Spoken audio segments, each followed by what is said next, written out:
I was gonna record with my hoodie only, but that's when I realized that I look like Kermit the Frog in that particular meme where he's trying to like dark Kermit the Frog. I was like, yeah, no, we ain't doing that. I don't think the streets will take kindly to me wearing a hoodie talking about Gacha games. Let's wear our trusty Hattie Matty because my hair is short as fuck and it's cold. So, the Wuthering Waves 3.0 story is definitely being received with mixed reviews. Some are okay with it, like myself. I think it's fine considering where we are proportionate to the overarching story in 3.0. It's the start, it's a setup. It also acts like a promotional piece for the character Lene. I'm pretty sure the second part of 3.0's main story is also going to be a promotional. Basically, it's going to also act like a promotional piece for Mornier. That's just kind of what the formula is.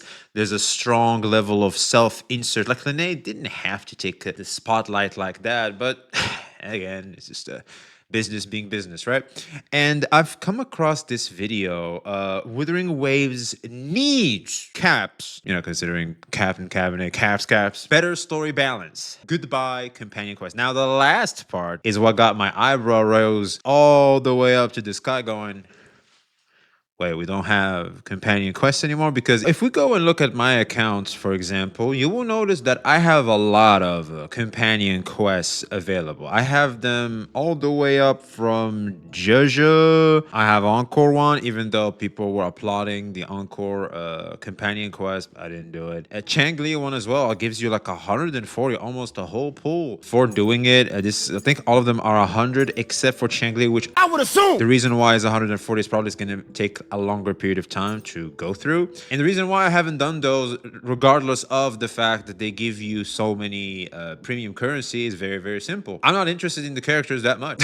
It's really not that complicated. And I think I did the Jinxie one and the Jian one. Jian because like I was still fresh to the game and it didn't hit. All right, like the Jian one did not do so well. Jinxie, I think I've done. I'm not sure if she even had a companion quest, but I remember caring about what happened post the whole story. Like she kind of almost sacrificed herself. It's like, okay, what happens to Jinxie now? What happened? Right? And that's it. But beyond that, I don't really care. I really don't. I don't know if Karthithia had one too. I don't know if I did that one too or not. I think I cared enough. But that's it. That's as far as I go. And I believe that if you don't have the incentive of one, really caring about what happens beyond the story to this particular character that played enough of a part that got you intrigued well enough in them, or they're like your new favorite character. You're really intrigued. You're really into the lore of this specific character. Yeah, most people are not gonna care, despite them giving probably the most amount of astrides, right? Because I'm pretty sure it's done on purpose for you to care more about the character, because like you connect more, like the quest is all about them. So which means you're basically watching an ad. Companion quests are literally an ad for the character, which is a product considering the type of game you're playing, because these characters can be purchased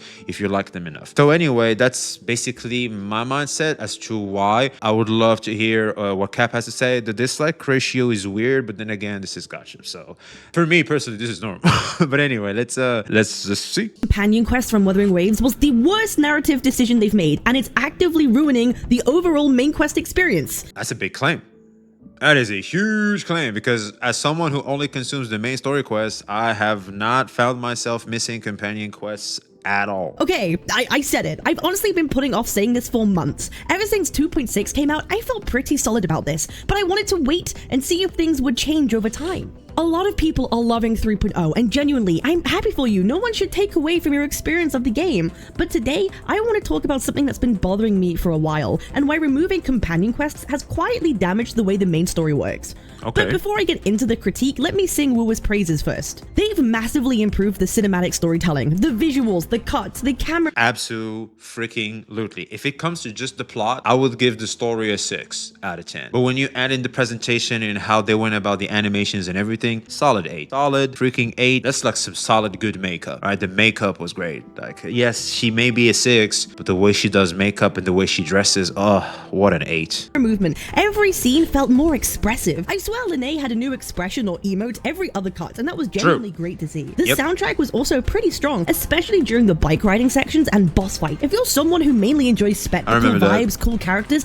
I honestly think you'll have very little issue with 3.0. I remember this stage. I want to talk about real quick about this worm thing and like the particles, it shoots up once it's like diving in the ground. It's like, bro, am I supposed to stick around where this huge ass worm comes out? Like, what? You're crazy. Like, I'm trying to have my distance. I'm running out of stamina. I'm like, how the fuck am I supposed to keep getting the green things? I don't see them nowhere. And the only space they're in is where the worm comes out. It's like, you want me to go there? Like, I thought the whole point was for me not to be there. But anyway, I thought that was like a weird level design. For me personally, it didn't make much sense, realistically speaking. Big Lene fan. But hear me out. What if you were a big fan of Chisa and really connected with her story in 2.8? Surely once we finally reach La Haroi, we'd get to continue her arc, or at least meaningfully acknowledge it, right? I feel like I've had my fill with Chisa in the dimension thing. Nah, I'm not. Nah, I think I've had enough of her Asian ass, man. I've had enough. We almost fell in love. They oversold Chisa. Like 2.8 was all Chisa, man. What are we talking about? No, I'm tired of Chisa, man. I'm tired of Chisa. Time for some blondies. Well, sorry, you get it all 30 seconds of optional dialogue and the rest happens off screen. Like, this feels like a Oh yeah, that's true. I've encountered her there. I've encountered her there as well. Honkai Star Rail Duke Inferno moment, and before anyone says cap, you're being impatient, it's only Act 1. No, I'm sorry, that argument doesn't really hold up. Chisa was in La Haroi for days before Rover even arrived. They could have easily given us a 30-second or 1-minute cutscene showing what she was doing during that time, but also, she could have showed us around. Instead of this Lene showing us around, Chisa should have introduced us to La Haroi, and then Lene takes over when it comes to the plot, like the combat and everything, like what the hell's going on. She's right. If it's that, I'm with her 100%. they didn't, because she wasn't a priority anymore. So I completely understand why. She said it. She said it. Exactly. She's not a priority anymore. Sold. Done. On to the next product. That's what's up. A lot of people... You can tell that the gacha is affecting how the story is presented, and that is a big no-no. And I think this is maybe what Captain's trying to say, and if that is the case, hell yeah. felt screwed over by how Chisa was handled in... I haven't paid attention, to be honest. Like this is like an illumination to me. Like I haven't noticed. I know it's there, obviously, because there's so much Lene. Like 2.8, there was so much Chisa. It's like, okay, I get it. We're supposed to have the girlfriend experience so that we care a lot about this character, and they're trying to exploit the loneliness epidemic, especially in guys, by giving them some form of emotional attachment towards these virtual girls. We get it, kind of like what Musk is doing with Grok. It's like, fine, we get it. But when you start telling me that it's also in the story and how it affects it, ooh, boy, that's not good. And this is the undeniable consequence of shoehorning character companion quests into the main bread and butter of the main story. She's absolutely right. Yeah, they did. Like, why have companion quests when they're going to be in the main story quest anyway? And when we have data, because, you know, Kuro Games, all these gacha companies, they keep an eye on what you do, like the activity. They know assholes like me are going to have a bunch of companion quests here. Let's call them ads, because let's call them for what they are. They are fucking ads to the products that they're trying to sell you. All right, I'm just calling them as such. All right, I love these characters as much as the next guy, but let's realistically talk about this for a second. Let's remove the passion. Let's talk about it from a neutral point of view. These are ads. All right, these companion quests are ads. I'm skipping the ads. Here's one thing I learned through YouTube: companies do not like you to skip ads. They don't. And so basically, they're gonna look at that and go, well, how can we force them into watching our ads and caring more about our product? I know everybody cares about the main story quest. Let's make sure, to quote her, I like that term, let's shoehorn these into the main story quest so that they have these unskippable ads of the new product we're trying to sell. That is genius. Here's the real problem. We all know and accept that 2.8 was essentially a Chisa-focused quest, with the world building and plot largely centered around her. A lot of a Chisa-focused quest, with the world building... Dude, you telling me you didn't have enough Chisa after all this? I don't know about you, but I've had enough Chisa. Then again, I do agree that she should have had at least a little bit of a role at the start of La Haroi. 1,000,000%. And plot largely centered around her. A lot of people really enjoyed that, and there's nothing inherently wrong with players connecting more to characters than to abstract story concepts. That's the whole point, by the way. Connecting to characters is what makes these gacha games stronger and better when it comes to how much they can sell you. Actually, they want you to care about these characters. The issue is that Kuro has taken this approach to an absolute extreme. When character stories become the focus of the main story, the surrounding plot starts to feel hollow. She's right. Actually, you know, yeah, wait a minute. Oh yeah, that's true. And at some point, especially like in the Avengers Endgame thing with Rina Sita, everybody feels like a little weird. I mean, it's a consequence of who has a more important role on the overarching plot, but still, yeah, I gotta say, yeah, like the main focus of things kind of loses its charm in trying to make every single character so vital to the main story quest. And it's like, no, some are just gonna be side characters, and if you want to know more about them, there's the companion quests. Like most of us are gonna pull for aesthetics and meta. Typically, it's like it's not that big of a deal, but I guess they just want to push that even harder. And I'll be real, man. I think Kuro is pushing way hard when it comes to the extraction phase. Shouts out to Glaive. There simply isn't enough time to meaningfully expand on concepts that could make the world itself more intriguing to the players. And when you do this, then immediately move on to the next patch because a new character is more important, you start creating disgruntled players. Players who emotionally invested only to feel like that investment was discarded the moment someone new took priority. Character stories should support the main story. They should be additive. It shouldn't be something that replaces the entire thing. I guess it's easy for me because I don't care about Chisa that much, but I guess if Chisa is your girl, yeah. And especially how hard they sold you into her being your girl, oh yeah, I'd be pissed off too. If you're someone who's purely character driven, this probably doesn't bother you too much. Well, kind of should, because if I care about every single character, it will. I want to know a lot about them, and and to be fair, in a gacha game, that's a huge portion of the target audience. But for players who care about the continuity, payoff, this approach slowly erodes the quality of story over time. I genuinely believe the main story would better when companion quests were separate. Carlotta's and Cantarella's companion quests are perfect examples of this. I did the Carlotta one, I did not do the Cantarella one because I've seen some screenshots on Twitter of people, you know, that you're with her in a bathtub and stuff, and I was scared. I was like, well, I don't know you like that, man. Plus you have poison and shit. Like, no, I'm not going in a bathtub with you. You's a hoe. I don't trust you. Were incredible because they gave you space to focus entirely on the character without rushing plot progression or banner marketing at the exact same time. Even Encore's companion quest still sticks with me. I was literally bawling my eyes out by the end of it. And that's because the quests earned their intimacy. You spent an hour or more in a quest tailored specifically to that character, usually after the main story had already done its job. By that time, the emotional payoff hit. You'd built enough rapport for it to feel justified. Especially Encore had like little to no role when it comes to the main story quests in the Jinzhou. Like if you want to know more about Encore, you have to do the side quest of Encore if you care about Encore. And I like that. Like that's not a bad thing. It's like you don't have to make every character important. We all know some characters are just not going to be important. Like in the end of the Endgame thing, Lupa didn't feel important at all. Like yes, she's supposed to be this gladiator and shit, but it's like you have Augusta next to her. I'm sorry, Lupa, you're just not her anymore. Like we have big ol' Augusta now. Like you're not her. Like sit your little ass down like the not NPC, side character that you are, and shut up. All right. It's like, it is what it is. It is what it is. And even Augusta got slightly overshadowed by Galbarena. And Chiwan was good. I think Chiwan was good. They did him well. He had a companion quest. I think he had a companion quest or like an extension of the main story quest. I don't know what. I can't remember which one, but I know like there was this chapter of where we saw what Chiwan was doing during the end game stuff. And it was good. Like I got to see in its own place what Chiwan was doing after everything was over. There was more clarity to what already happened. Good.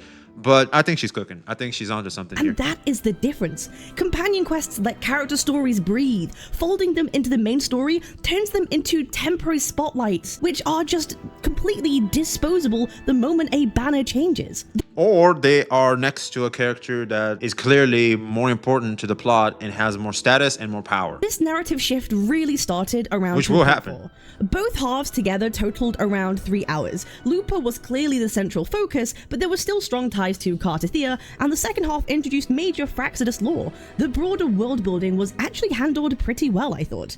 But even then, you could start to feel the strain in some way. The story would have benefited massively from more direct interaction with Augusta and Yuno. It felt genuinely strange to me to have such serious conflicts and events happening in Septimon, only to barely speak to Augusta at all. Well, not there it is. She's talking about it too. Like Lupa was the first one to come into my mind, and I guess I kind of hit the nail on the head, wasn't I? At all, really. Then in 2.6, we see the problem flip in the reverse. Lupa could have very easily fit into the hunt and combat sections. You mean to tell me you're going to remove the wolf girl from her pack and she doesn't join the hunt, that was one of the more alarming moments for me, narratively speaking, and the reason is obvious. Giving Lupa that screen time would have taken focus away from Augusta and Yuno's story. Once Lupa's arc was completed in 2.4, it was like she stopped mattering. But good writing doesn't mean characters only exist to resolve their own arcs. Strong stories come from characters continuing to shape the world around them even after their personal conflict is resolved. That's what makes a world feel alive. She's totally the second half of 2.6 really solidified for me how the greater world building started to take a hit. Also, like a huge complaint we always have is like after we're done with certain characters, like you rarely see them ever again.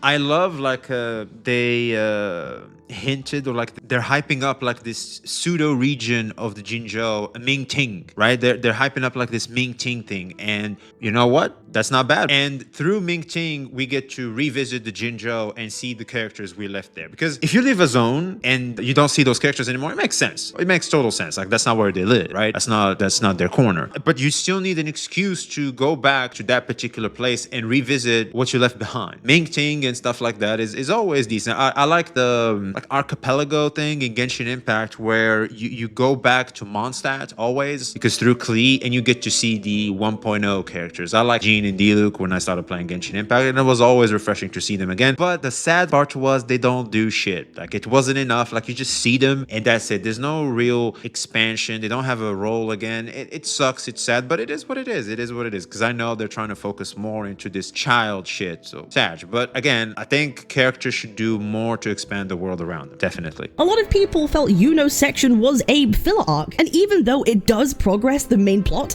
that sentiment alone is concerning, is it not? Main story quests should never feel like filler. I think the reason why it felt like filler is because it was too long. It just took way too long. But I know the importance of it. If it was short and to the point and concise, I don't think it would have felt like filler at all. It's like, oh, okay, now I know why this is. Because at some point it was so much blows, like the priestess and all this. Like you have to understand why this is. Not all of us are lore intricate lovers. Like I'm not Amethyst Abrams. Like, bro, I just want to get to the damn point. The chaos was introduced in a vague way that it felt like it should have been a major concept going forward, but it was never deeply explored. Instead, it became a convenient plot device to funnel us into Yuno's character struggles, rather than something that truly mattered to the world itself, and that really bothered me afterwards. You can go see my 2.6 story review for that one. The writing has been on the wall for a while now, and I've tried to point it out delicately for months, but now it's reached a point where I genuinely think it's starting to decay the potential of 3.0. Again, if you enjoyed the story, that's great. I did too. I liked it when I wasn't thinking too deeply about it. Exactly.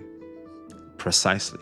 The plot just is weak. It's good. It's not bad. It's not like, ugh, what's this bullshit? No, it's there. It's good. It's enjoyable. It's like this thing you put on as you do the dishes or something type of story. Like you just listen more than you watch type shit. But yeah, that's it. It's like nothing. Oh my God. Like, oh, I can't wait to know what Mornier is going to do next time on Dragon Ball Z. Yeah, no, it's no. That's it. It's all kind of over already. It's like, okay, and what? We have to kill the worm again? Probably. Watching JoJo's Bizarre Adventure, if you just enjoy the spectacle, you'll have a great time. But the more you stop and ask questions, the more the cracks start to show. So let's talk about what? have a great Did she criticize JoJo? It's like watching JoJo's Bizarre Adventure. If you just enjoy the spectacle, you'll have a great time. But the more you stop and ask questions, the more the cracks start to show. Really? Wait, we're talking JoJo now. Hold on. I do enjoy the spectacle. It's kind of the whole point. Like the poses, the powers, the silliness. It's kind of what I love about JoJo. But I never really stopped to ask questions, to be honest. Because usually when it comes to shows, I just like to watch and enjoy shit. Like, you know, it's like who really cares? As long as it makes sense and the plot has like a decent structure, sure. Yeah, maybe. I guess maybe I'm not too critical when it comes to storytelling. So let's talk about 3.0 specifically, because I've got some actual numbers to throw at you. 3.0 is supposed to be our introduction to Laharoy, a research facility and academy that should massively expand what we know about Solaris 3 and the world around us. Surely this new area would be the focus of the introduction patch, right? Surely we'd learn about the students, the professors, the warrior tribe, the history of the facility, and how it operates. No, that doesn't happen. Because we spend 71% of the 3.0 main quest with Lene. I'm not kidding. Like, wait, that's 70%? I thought it was like 50%. This is 70%? Ooh, that is not good. I'm not exaggerating. Out of roughly 3 hours, 128 minutes are spent almost exclusively with her. No. So not the overarching plot, it's just, you know, like what we experienced. Okay, so 70% was Lene promotion. So basically 70% 90% of it was a Linnae ad. All right, great. Oh, Good are to the know. future playable characters just Linnae and NPCs? And don't get me wrong, the very introduction was pretty cool. It was incredible. The Void Worm attack was a fantastic opening and visually stunning. How good was it? Like, do you not remember this bitch run us over with a goddamn bike? I don't know about you, but I've been kind of...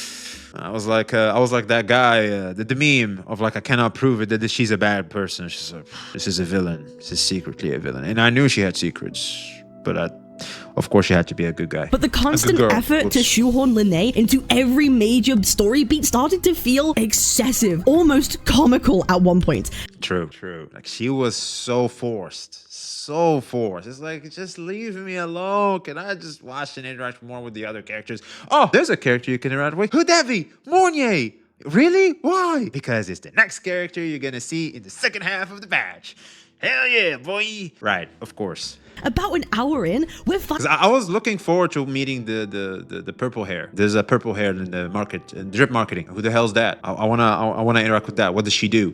She's probably a director of the shit. Like, she's a... Anyway. Finally left on our own, we can explore more of the facility, and we ended up meeting Morny, which is honestly one of the better parts of the patch. Rover's flashbacks looked amazing, and the hints about Morny's past were genuinely interesting. We finally get real world building, political tension between the academics. They're divided. There's distrust between them and the Royers and their calculations. There's a solar ceremony. Morny talks about the Heliotic Six, and she'll go like consult with them. And for the first time, I'm like, okay, this is where the story finally starts like breathing on its own. And it's ironic that it only happens. By the way, how is this guy from Planet Vegeta here? I have serious questions. Like, he has like this half glass. It looks like a... Vegeta, what does the scouter say about his power level? That's the only thing I can think of when I saw this character. When Linnae isn't around. But guess what? Disaster strikes, alarms go, sirens, void storms, and guess who is the reason everything is going tits up? It's Linnae. We barely get 30 minutes of meaningful world building before we're dragged straight back into Linnae's personal plot. Like, it's genuinely like comical. Anytime Linnae comes back,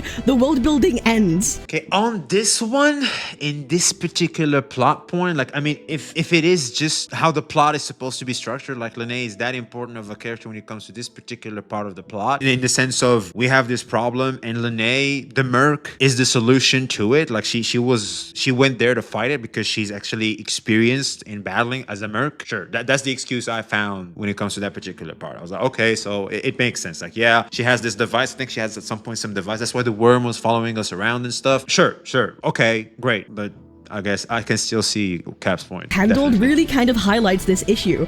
We're told it's incredibly important, but the story never actually explains why in a way that feels grounded. If we'd spent more time understanding how the Space Trek Collective operates, how the Exostrider functions, or why Havasia's stability truly matters, the stakes would have hit much harder. Instead, we're expected to accept it at face value, because the plot needs Linnae to struggle, and that's like a reoccurring problem.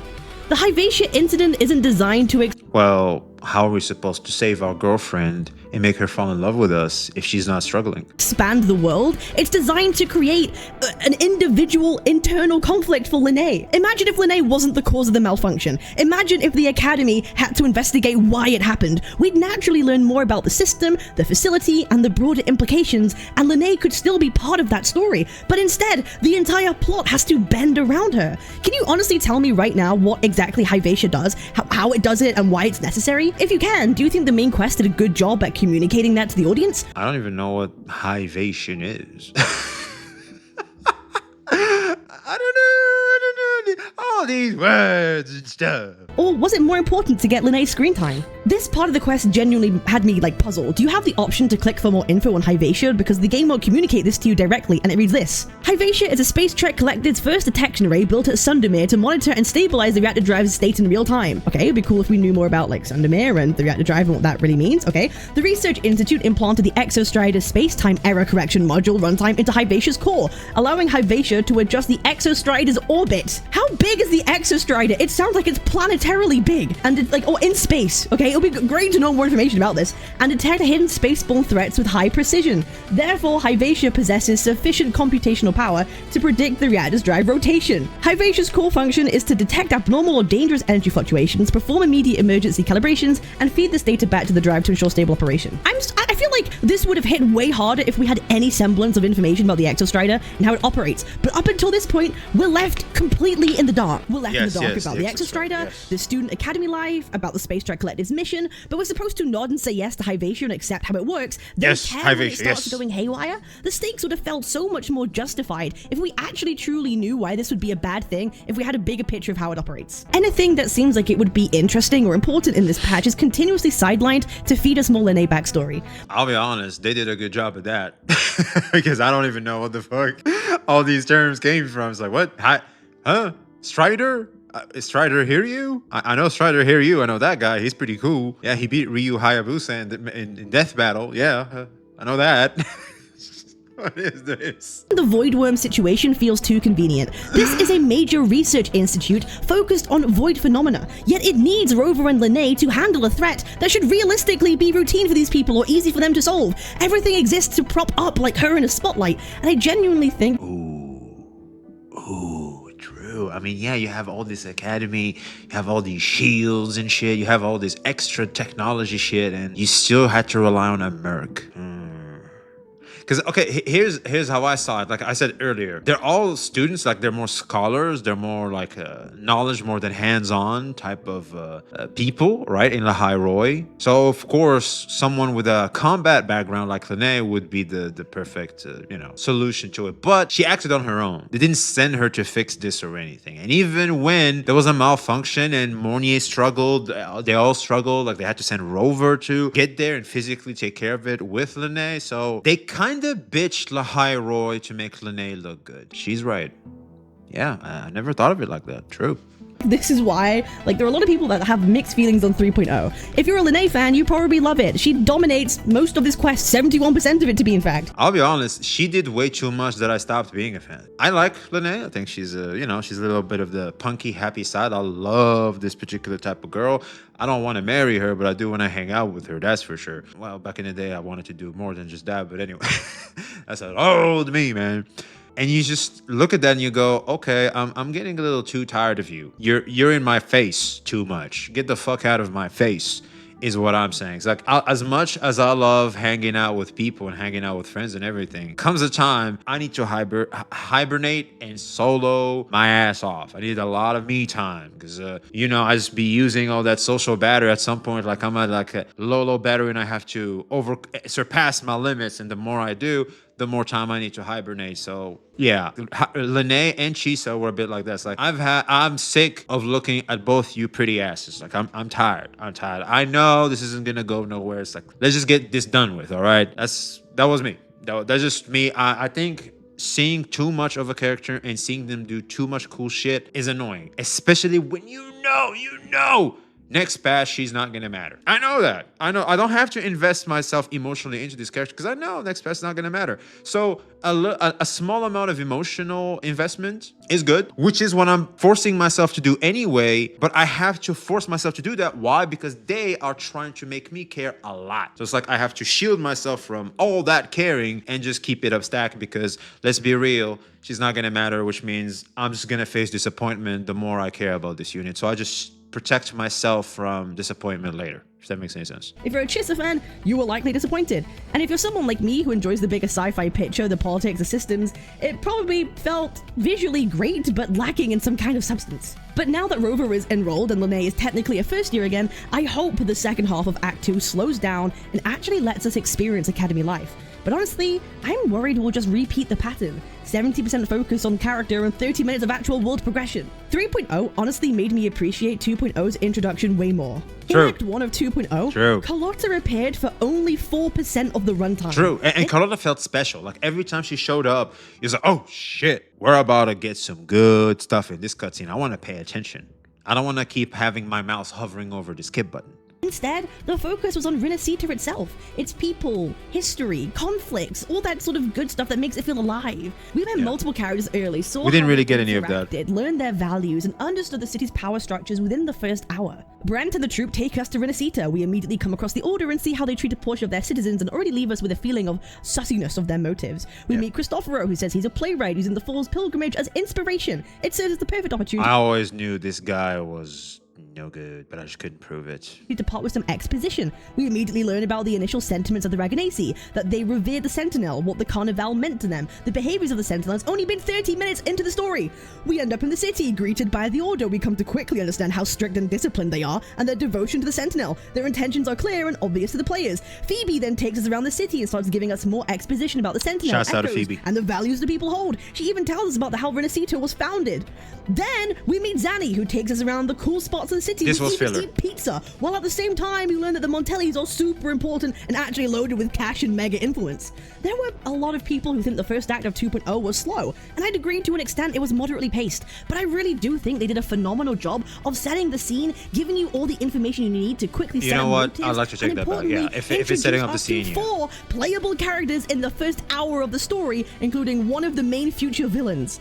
Characters like Zanny and Phoebe weren't even on banner yet, and people still loved them interacting together the whole time. True. That's proof that characters don't need to dominate the story to be compelling. Yes. Comparing Act 1 of 2.0 to 3.0, the difference is overwhelming. Yeah, the only one we had is like Luke.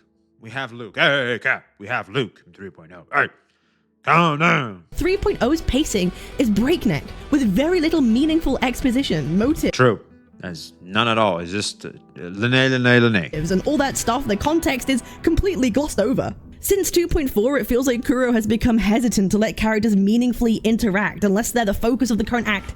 Outside of that, they become background noises. Like, Wait, didn't 2.5 had Frolova? Maybe 2.6, maybe not 2.4. Because 2.5 had Frolova, and Frolova was like the queen of the patch. No? gimmicks like Could the be coffee wrong. scene in 2.8. I know what some people are going to say to this. Cap, just explore more. Read the books, talk to the NPCs, listen to what they say. The lore is there if you want it, and look for it. If anybody says that to me, you're about to feel my wrath. Ain't no one gonna give a fuck about a non-voiced NPC-ass conversation or literally reading black and white on screen about the lore. I got lore YouTubers for that. Ain't no one fitting to do that shit. Even you who's complaining about me complaining ain't doing that shit. Shut up. Here's the problem with that. The main story is the only quest every single player is guaranteed to see. NPC dialogues, books, Yeah, it's why they have shoehorned.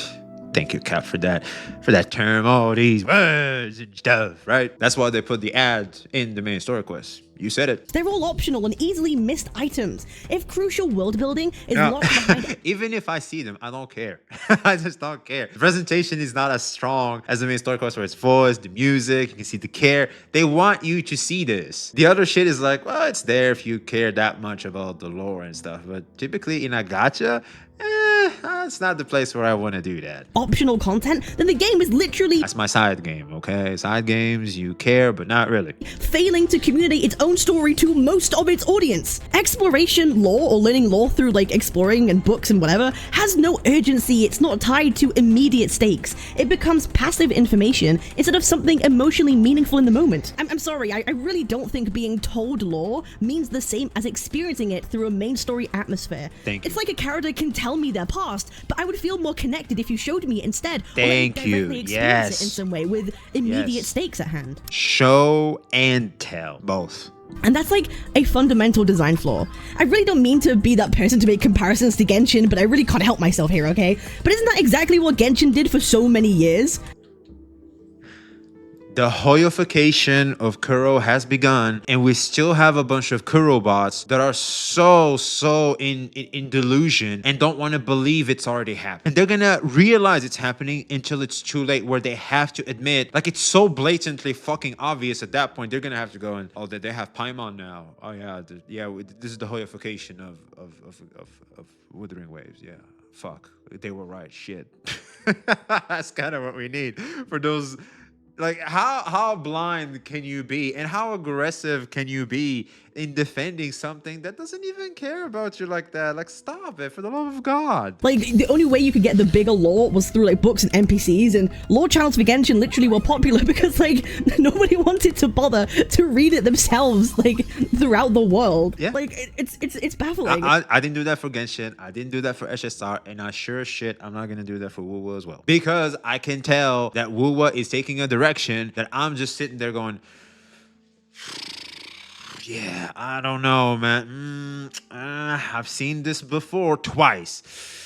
I don't know if I want to remain as comfortable as I was. All right, I'm gonna stay on my toes. I'm gonna stay on my tippy toes, man, because I don't like where this is going. Developers literally had to apologize and completely change how they deliver story because they realized it was difficult to write. They couldn't guarantee a good story with information not everybody had read and understood from books. I don't want Wuthering Waves to fall to the same fate. And that's why I truly believe removing companion quests is actively damaging the main story's narrative health. I still enjoy Wuthering Waves. I still enjoy the spectacle. I'm just starting to care less about the bigger picture because it feels like the game doesn't want that to be the focus anymore either. And honestly, I hope I'm proven massively wrong in the second act because right now, I still enjoy the spectacle. I'm just starting to care less about the bigger picture because it feels like the game doesn't want that to be the focus anymore either. And honestly, I hope I'm proven massively wrong in the second act because right now, Wuthering Waves is treating its story like Marvel movie releases. And so fucking true. It's like Ant-Man. It's like there's Ant-Man and then there's who is it? Let's take Spider-Man for example in Endgame.